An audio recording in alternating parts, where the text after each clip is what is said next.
ጉድ ነው ደግሞ በማይታወቅ መልኩ አዲስ ማታለያ አዲስ ማጭበርበሪያ መጥቷል ማለት ነው። ይሄንን ቪዲዮ ሁላችሁም በስደት የምትገኙ እህቶችም ሆነ ወንድሞችም ይሄንን ቪዲዮ እስከመጨረሻው ልትሰሙት ይገባል ማለት ነው። የማስጠንቀቂያ ደውል።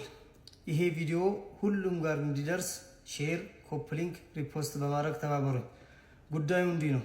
የክርስቲያን ወንዶች አረብ ሀገር ያሉ እህቶቻችን ጋር እየመጡ በውስጥ ሸሃዳ መያዝ እንፈልጋለን ይሏቸዋል።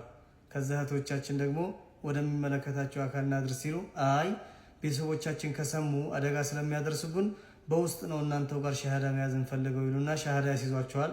ትንሽ ከቆዩ በኋላ ቤተሰቦቻችን አባረሩን፣ የቤት ኪራይ ቸገረን እያሉ ከነዛው ከእህቶቻችን ብር መቀበልና መውሰድ ጀምረዋል።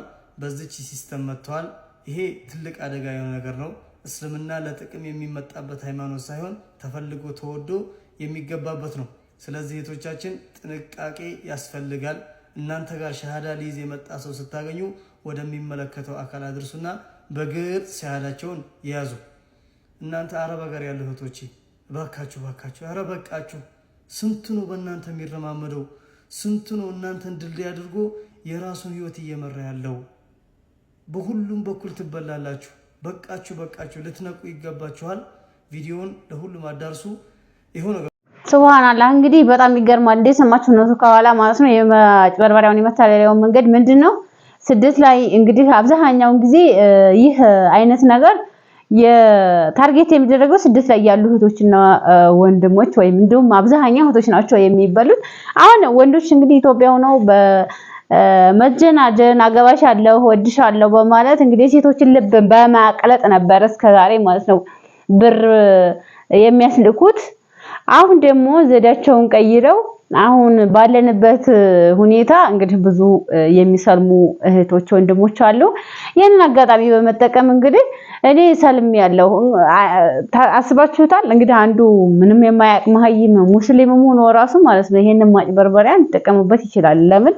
ብር ለማግኘት ማለት ነው። ሃይማኖቱን አያውቅም። ሙስሊም ስሙ መሐመድ ሊሆን ይችላል እና ይሄን አጋጣሚ ሊጠቀምበት ይችላልና ሰውም ስንረዳ ሆነ ምንም ስናደርግ የሆነ ማጣራት አለብን። ዝም ብለን ያ ሰው እንግዲህ አስቡት በማይነቃ መልኩ ሸሃዳ መያዝ ፈልጋለሁ ሶሻል ሚዲያ ላይ ሳይሆን አንቺ ጋር ነው መያዝ የምፈልገው፣ ምክንያቱም ሰው እንዳይውቅብኝ አልፈልግም፣ ቤተሰቦች እንዳይሰሙ ፈልጋለሁኝና ይላሉ። ከዛ አይ ቤተሰቦች አባረሩኝ፣ እንደ አይነት ችግር ደረሰብኝ፣ ወዳና ለወጥቼ ነው ያለሁት፣ ምበላው አጣሁ፣ መጠጣው አጣሁኝ፣ ማድረበት ምናምን ብለው እናንተን እንድታዝኑ በማድረግ ነው እንግዲህ ብር ለማስላክ የሚጥሩት ማለት ነው ተመልካቾቼ።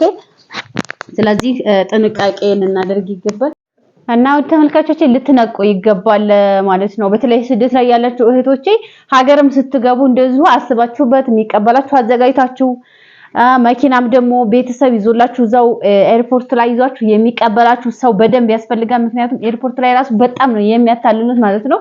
በተለይ ታክሲ የሚያስጠቅሙት ምናምን እንግዲህ ገንዘባችሁን በምን አይነት መልኩ ራሱ እንደሚዘርፏችሁና እንደሚወስዱባችሁ አይታወቅምና በጣም ሀገር በተለይ የምትገቡ ጥንቃቄ አድርጋችሁ ካልገባችሁ በጣም ከባድ ነው። ስንት አመት የለፋችሁበትን ገንዘባችሁን ልታጡ ትችላላችሁና ጥንቃቄ አድርጉ ማለት ነው። ጥንቃቄ አድርጉ።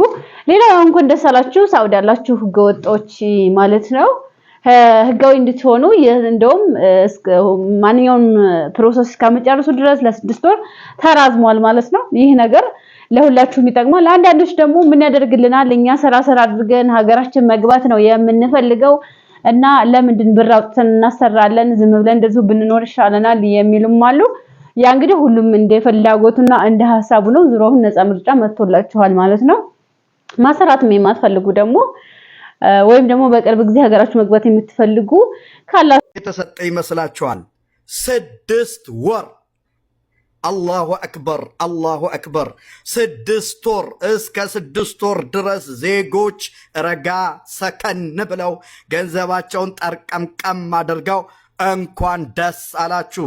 ዛሬ የሰው ሀብት ሚኒስቴር በዛሬው ዕለት ቀን ጀምሮ እነሆ ተግባራዊ እንደሚደረግና ለሚቀጥሉት 6 ወር ድረስ ዜጎች ተረጋግጠው ይህንን ከከፊል ወደ ሌላ ከፊል መቀየር እንደሚችሉ የሳውዲ አረቢያ መንግስት ኦፊሻል የሆነ በይፋ መረጃውን ሰጥቷል።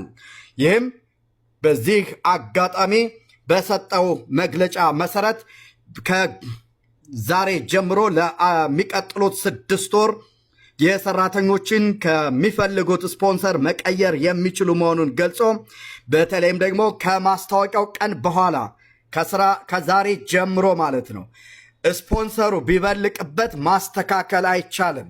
ይህ ደግሞ የሆነው የሳውዲ አረቢያ መንግስት ይህ ዕድል ተከፍቶልኛል በሚል ብዙ ሰራተኞች ጣጥለው እንዳይወጡ ለማድረግ እነሆ ከዛሬ ጀምሮ ማንኛውም ሰው ከስፖንሰሩ ጋር ተስማምቶ መስራት አለበት።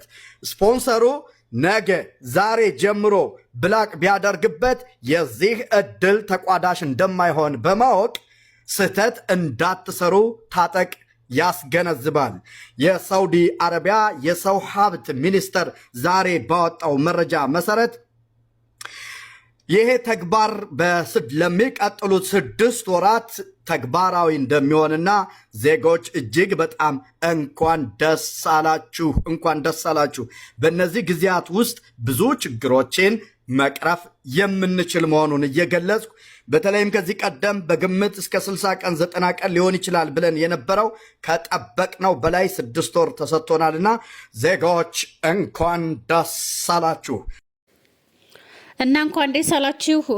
እንግዲህ ከኋላም ያው ታጠቅም መረጃውን አቅርቦታል ማለት ነው። ታጠቅ የስደተኞች ድምጽ ወንድማችን መጀመሪያ ይሄንን ዜና ያመጣው እሱ ነው ማለት ነው እና በጣም ደስ የሚል ነው። ማሰራት የማትፈልጉ ደግሞ በቅርብ ሀገር መግባት የምትፈልጉ ባታሰሩና ወጭ ባታወጡ ጥሩ ነው። ምክንያቱም ይህ የሚያስፈልገው እዛው ለመቆየት ለሚፈልጉ እዛው ብዙ ጊዜ መስራት ለሚፈልጉ ነው።